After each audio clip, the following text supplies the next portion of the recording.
One Righteous Man by Arthur Browne tells the story of Samuel Battle, the first black police officer in New York City. In addition to braving the expected dangers of patrolling the streets, Battle also had to contend with his fellow officers who felt he didn't belong on the force.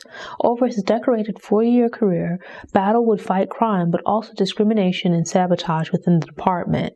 After achieving several firsts, Samuel Battle decided to hire Langston Hughes to help him write his autobiography. They put together a manuscript based on interviews, notes written by Battle, and contributions from others, but there was no interest when they tried to get it published. Battle tried again with another author, but even after securing a preface from former First Lady Eleanor Roosevelt, there was still no interest. Things didn't work out with Battle trying to get his manuscript published, but it became a wealth of first-hand information. When Browne began working on his book, there were these two sources of information to review and reference. Quite a bit of source material directly from Battle. Browne explains that Battle's reasons for writing the book at the time was in part because he'd lived an accomplished life, but also because by the time Battle sat down to write the book, he had at least 2 grandchildren, one of which was a grandson to whom he was very close. He desired to leave a record of his life for his grandson to tell him where he came from, but more importantly, where he ended up in his life experience along the way. In a sense, he wrote the book to leave a record of his life for the world, but also for his grandson, which I thought was quite sweet. The book began on a somewhat humorous note, as Battle, his wife, and their grandchildren are waiting for Langston Hughes to arrive. This is the day on which they will begin the interview and writing process. The kids are running about, and Mrs. Battle is fussing over making sure that the house is just right. Langston Hughes is a legend now, but even back then he was a well-respected writer, so this was a momentous occasion. That nervousness helped to humanize Battle and his family. How many of us write books about our lives? And more importantly, how many of us will live lives that people want to read about?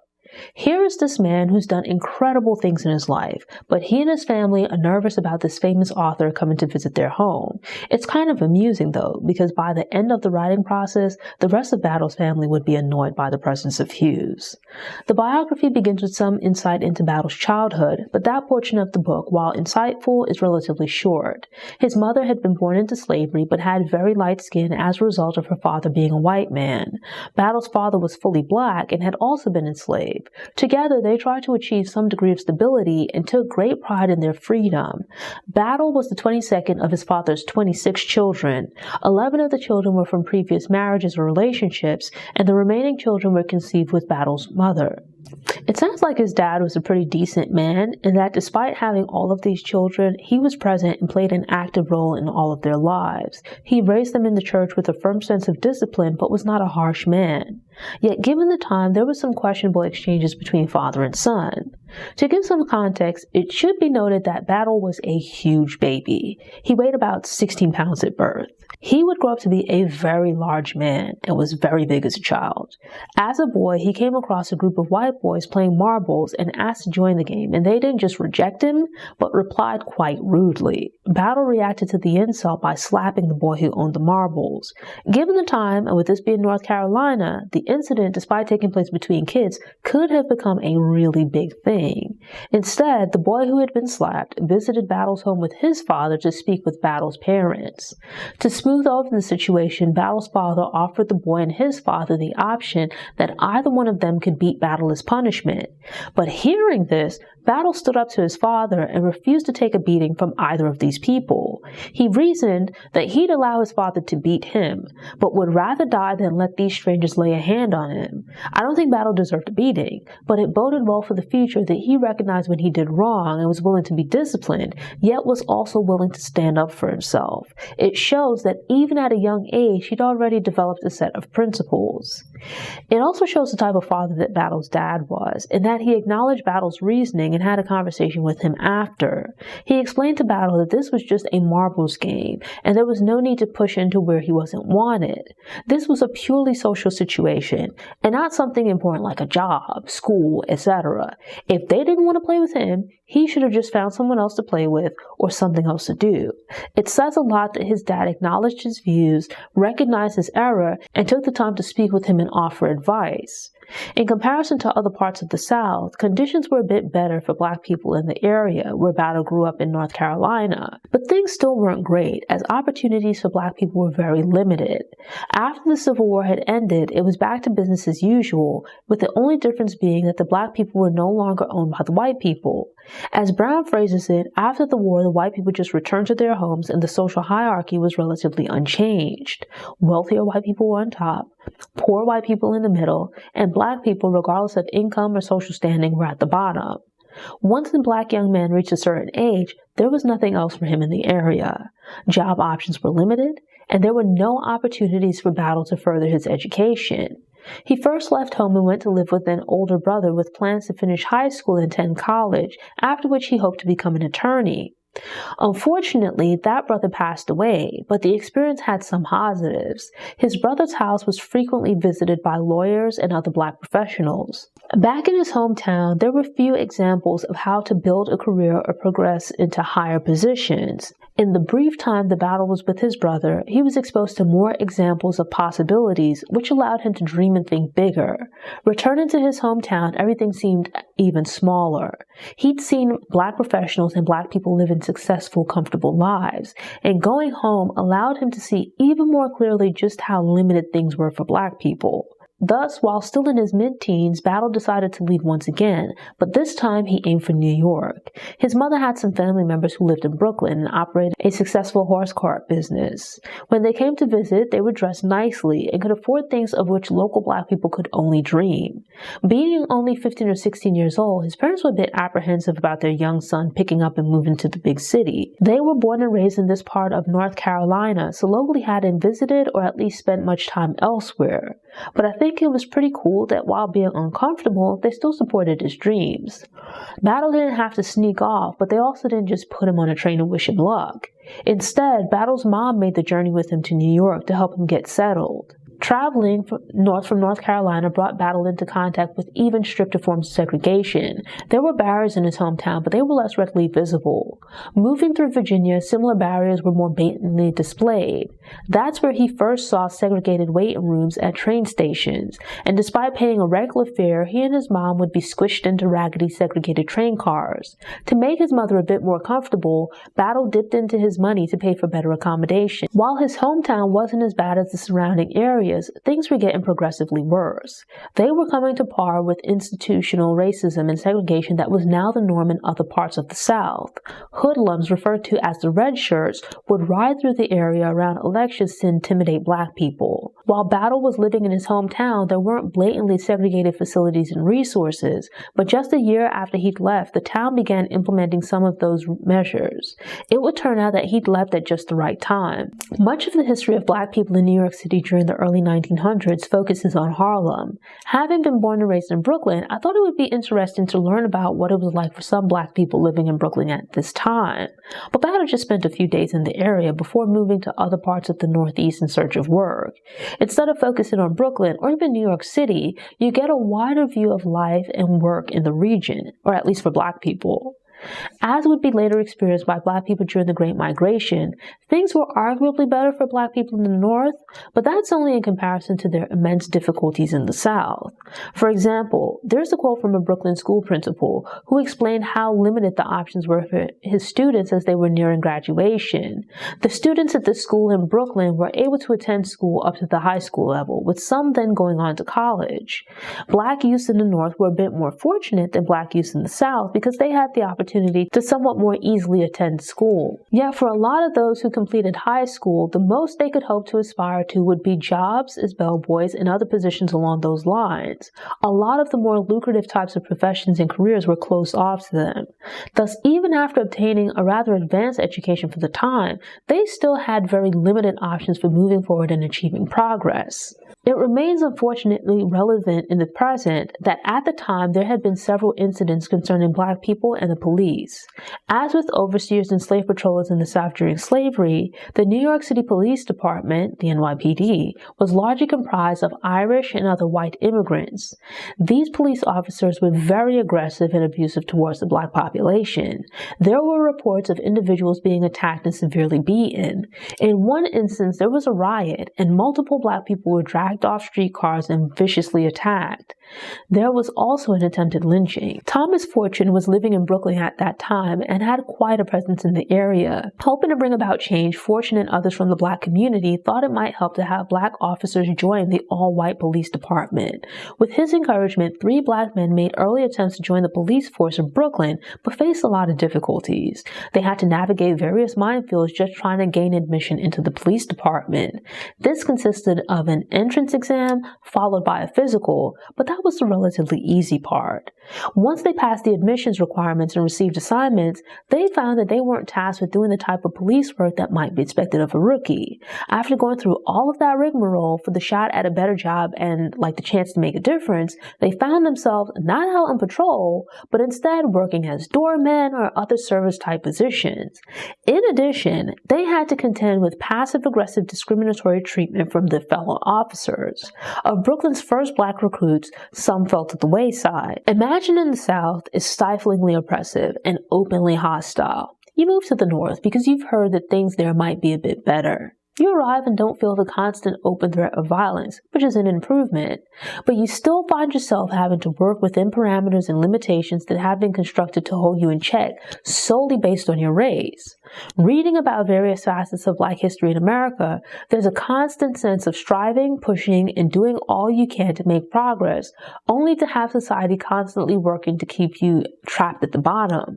After moving about for a few years in search of work, Battle returned to New York, but this time in Manhattan. He lived in the Flatiron and Tenderloin neighborhoods before settling in San Juan Hill, which was then a Black and Puerto Rican neighborhood in what is now the Columbus Circle and Lincoln Center areas on the west side. This neighborhood would be the site of an especially large and heated racial incident between the police and Black/Hispanic residents, which turned into a riot. Battle found work at Grand Central Terminal as a red cap, a group of Black men who worked within the terminal as porters for the railroads. The job allowed him to meet a lot of celebrities and paid relatively well for the time. But it didn't offer a lot of long-term benefits, and there weren't any real opportunities for advancement. After the riot in San Juan Hill, Battle moved to Harlem, which was on its way to becoming America's Black Mecca. The riot resulted in a renewed call by activists and early civil rights leaders for Black people to join the police department and fire department, as well as other civil service departments. The plan was to integrate these organizations and address the major issues from within. Answering the call, Battle decided to join the police department, and as occurred with the first Black officers in Brooklyn, he had to jump through hoops. He prepared for and passed the entrance exam, but then somehow during the physical, the doctor stated that he had medical issues. Thus began the search to find other doctors that would provide an unbiased report. Battle was then passed over multiple times as a way to block him from receiving an assignment within the department. Fortunately, he was able to persevere with some help from his brother-in-law. But yet again, passing the admissions requirements, despite the obstacles, wasn't the hardest part. The trouble started from his very first day on the job and foreshadowed the problems that he would face. People gathered on his first day as it had been reported in the newspaper that he was the first Black officer in Manhattan. Black people gathered to cheer him on as they wanted him to do well.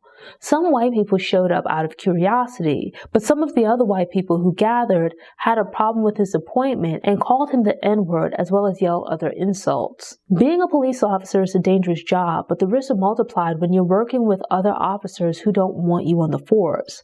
The higher-ups weren't giving him a hard time at that point, but there was more of a problem with the rank-and-file men who were his co-workers. Can you count on these men to have your back in the course of duty?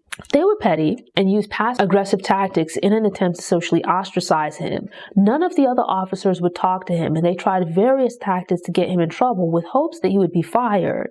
They had people file false complaints about him, and during overnight on-call shifts at the station, he was made to sleep in what sounded like a storage closet. He also began receiving death threats and anonymous letters at work, but more troubling, also received threats at home, and now married, had to hide them from his wife. Yet he had to walk a fine line as the Black community was depending on him to be successful, while white officers and citizens wanted him to fail. Battle placed a lot of importance on how he carried himself and how he was perceived. Shouldering these difficulties while still doing his job well and having to put up with nonsense from people was likely tiring. I can only imagine the inner turmoil Black people felt at trying to manage all of this while maintaining their composure. Some of these officers were recent arrivals in the city from various parts of Europe, and they didn't even know their way around.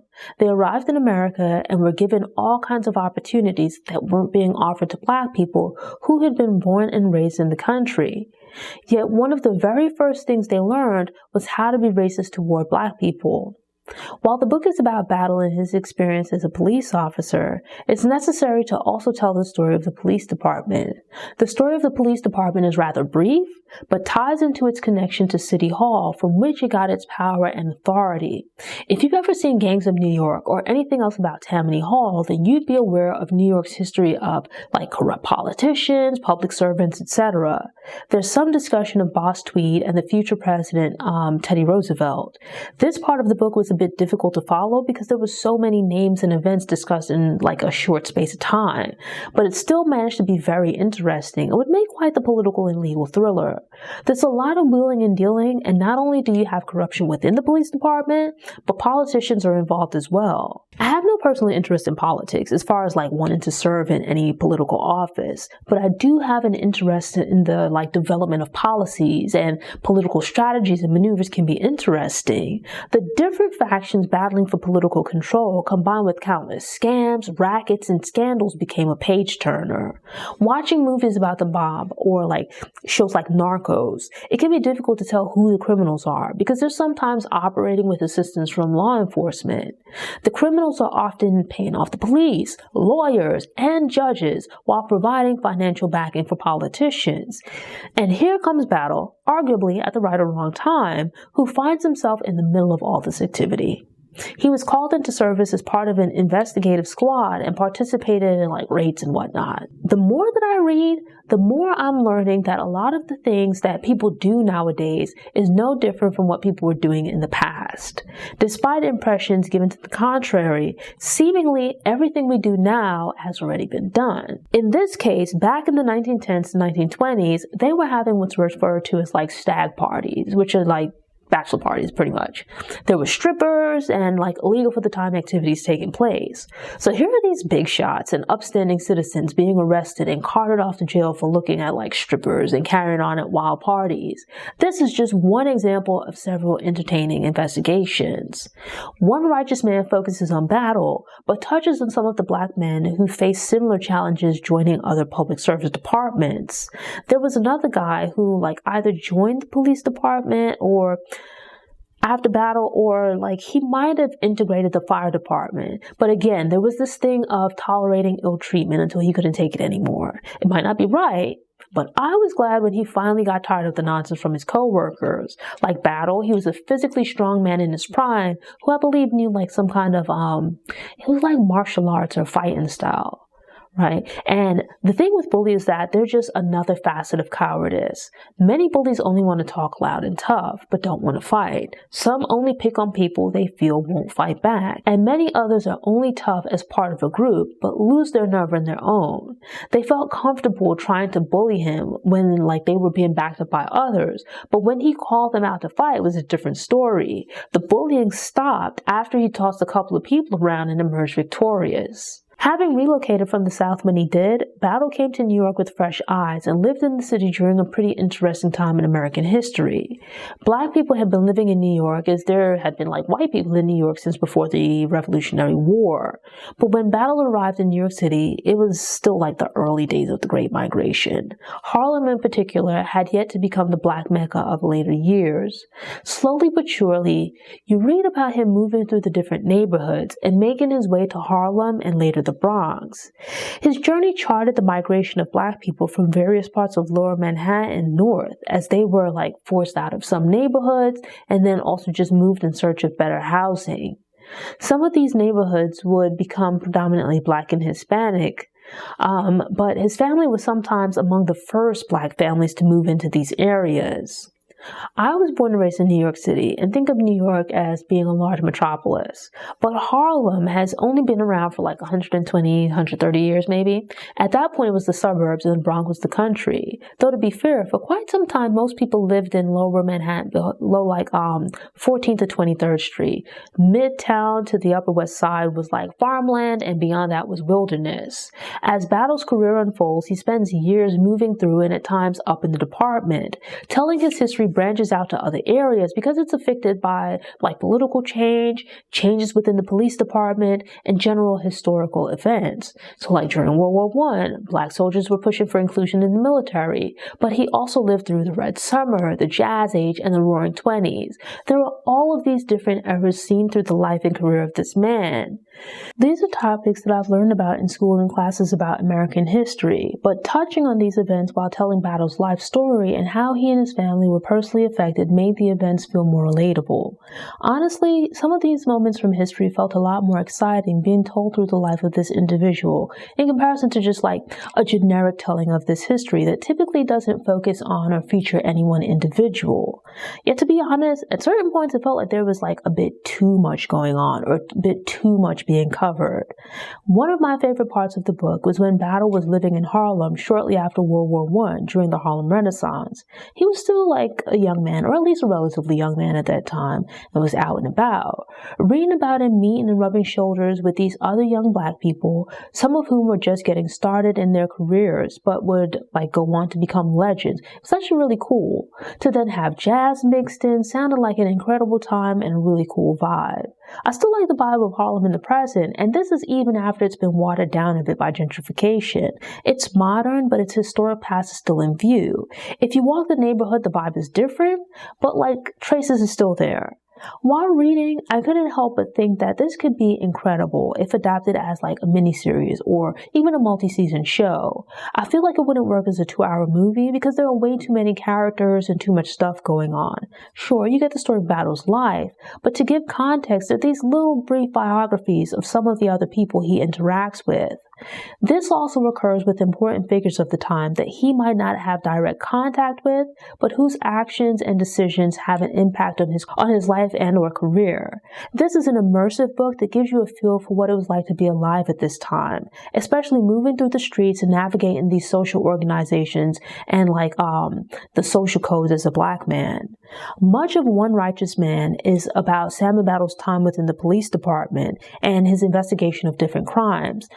Diving into different scandals and major cases of the time was very interesting. A large part of the reason that activists of that time were pushing for Black men to join the police department and other organizations was the hope that it might lead to more fair and equal treatment for Black citizens. But I found myself feeling a bit pessimistic because some of the issues and problems of that time are still present now. There was an ongoing hostile relationship between the police and Black communities. Multiple examples are given which describe the police brutalizing Black people, but there are also instances of Black citizens fighting back. There was a lot of racial strife during the time, which on occasion took a very violent turn. Battle experiences some of this rising through the ranks in the department, but after kind of being hazed and paying his dues, he was begrudgingly accepted into the department. In part, how he did this was by coming to the aid of a white officer who had gotten into a confrontation with some Black residents. He essentially saved that officer's life, which earned him some goodwill with the other police officers, at which point they began to leave him alone. Initially, some Black people admired and cheered him on because they took a lot of pride in him being a Black police officer. Unfortunately, conflicts between these communities and the police officers continued, and sometimes Battle joined the fray. In time, some residents came to view Battle and the other few Black officers that had joined the force as being, if not traitors, then members of this brutal organization that terrorized them in their neighborhoods. So where at first they were regarded, at least within some quarters, as being heroes, this changed as the brutality continued. Part of the problem was that at the time, an often used method for attempting to get an individual or a situation under control was to beat the hell out of the individual or group. At the first sign of a possible situation, the immediate response was to become aggressive and physical. Battle had achieved notoriety within the Black community, but then participated in these aggressive methods of enforcing the law. He then came to be seen as part of the problem by some members of the Black community. There was and is an issue where, like when an accused person is Black, they can be handled aggressively and brutally by white or Black officers, but this didn't work the other way around. Not to say it never happened, but white officers were not being as aggressive with white suspects, or at least not usually. And Black officers then certainly weren't being aggressive with white suspects, or not on the scale that they were with Black suspects, or as comfortably. This was because white officers patrolled Black neighborhoods, but Black officers like Battle were not being assigned to patrols in white neighborhoods. There was some shock and discomfort with him even arresting white suspects. It can be incredibly difficult to bring about change, and people are sometimes overly optimistic about what they might be able to achieve from within an organization or system. The reality is that by joining the organization or becoming a part of the system, you're at risk of being tasked with upholding the status quo. If you're one individual, especially the first fill in the blank, you likely won't have enough clout or connections to bring about change on your own, and in time, you might be less inclined to rock the boat if being a part of the system has allowed you to achieve some degree of financial comfort and or social privilege. This is especially true if your livelihood now depends on you holding on to your position. Battle began with good intentions and did quite a bit of good along the way. Early in his career, he was ostracized by white society and the white officers in the department, but he was eventually somewhat accepted into the fold. That in turn drove a wedge between him and the Black community. That's not to say that during or even by the time of his career that Black people hated him, but rather that a sizable portion of the Black community regarded him with distrust. By the end of the book, there was like a bit of a reversal. Thanks for tuning in. Show notes are available on the Noir Histoire website via the link in the episode description. If you enjoyed this episode and want more book recommendations, subscribe to the channel, click the notification bell, and check out my book review playlist.